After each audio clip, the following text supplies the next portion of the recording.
जाट आरक्षण तो सभी को याद होगा। जाट आरक्षण में अभिमन्यु कोठी कांड हुआ था। कैप्टन अभिमन्यु साहब, उनकी कोठी जलाई गई थी जिसमें 60 आरोपियों का नाम था। आज की डेट में 60 आरोपियों में से 56 आरोपी बरी हो गए, 3 की मौत हो ली, 59 एक आरोपी बचा, एक आरोपी जो देश से बाहर है। अब कहने का तात्पर्य ये है भाई, 60 में से इसका मतलब 60 आरोपी बरी और कोठी जली थी, ये कन्फर्म है, ये तो सबके सामने है। मुद्दा ये है फिर कोठी जलाई किसने? क्या वे जो आरोपी हैं उनको ढूंढा जाएगा या मामला यहीं समाप्त हो जाएगा कि भाई जो जिनका जलाने में नाम था वो तो बरी हो चुके हैं, इनको यानी कि क्लीन चिट मिल गई है कि इनका कोई दोष नहीं था। लेकिन किसी न किसी का तो दोष था, किसी न किसी ने तो कोठी जरूर जलाई होगी, अपने आप तो अग्नि लगी नहीं होगी। और उसको आप जाट आरक्षण भी नहीं बोल सकते, एक प्रायोजित जातीय दंगा था वो। उसी के अंदर एक जाटों को बदनाम करने के लिए मुरथुड़ के अंदर एक बलात्कार की खबर भी फैली थी कि एक लड़की का बलात्कार हुआ है। आज तक उस चीज की पुष्टि ही नहीं हुई। हम लोगों पे थोप दिया कि बलात्कार हुआ, उस टाइम पे बदनाम कर दिया, मीडिया में हर जगह खबर चल गई, बड़े लेवल पे बदनाम कर दिया। छोटी बात नहीं है इसमें एक जाति को ऐसे टैग देना कि तो बलात्कारी है। उस बलात्कार की आज तक 2016 से लेके 26 साल या 10 साल हो लिए कोई पुष्टि नहीं हुई। हद की बात नहीं है? किसका बलात्कार हुआ, कौन थी, पता ही नहीं लगा। कौन करने वाले थे, कौन हुआ किसका था, मतलब कोई किसी भी चीज के कोई तथ्य नहीं।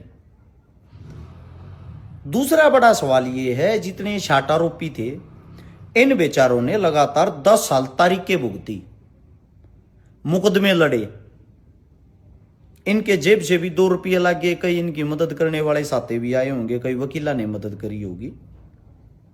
10 साल के अंदर इनको यातनाएं दी गई, इन्हें जेल काटी, इनके रिमांड हुए, बुरे से बुरे रिमांड हुए। क्या उन बेचारों के लिए सरकार कोई ऐसा कदम उठाएगी कि भाई आप लोगों का नुकसान हो रहा है, यानी कि उस नुकसान की कैसे भरपाई होगी? सब गरीब परिवार के बेटे थे। क्या वह 60 आदमी इस वक्त किसी पे मानहानि का मुकदमा कर सकते हैं? मेरा सर्व समाज से सवाल जवाब है ये आप लोग लड़ाई नहीं जीते हो कभी। आप ये सोचते हो लड़ाई जीतते हो। अभी तो आप उस जंजाल से बाहर निकले हो जो आप पे झूठे ब्लेम थे, इल्जाम थे, उससे बरी हुए हो। लड़ाई तो अब यहां से शुरू होती है।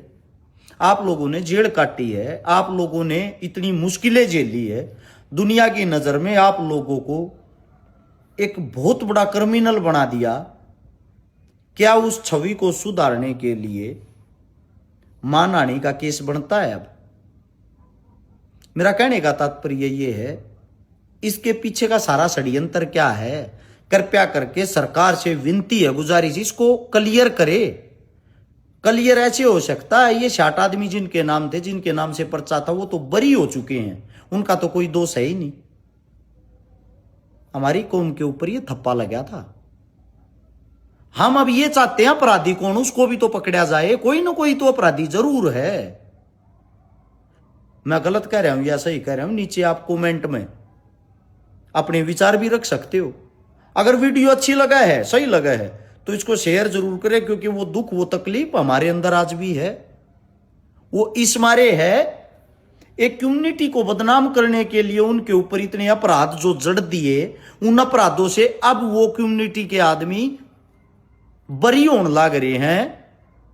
उनके ऊपर तो इल्जाम तो हट गए, लेकिन इल्जाम हटने में 10 साल लग गए हैं।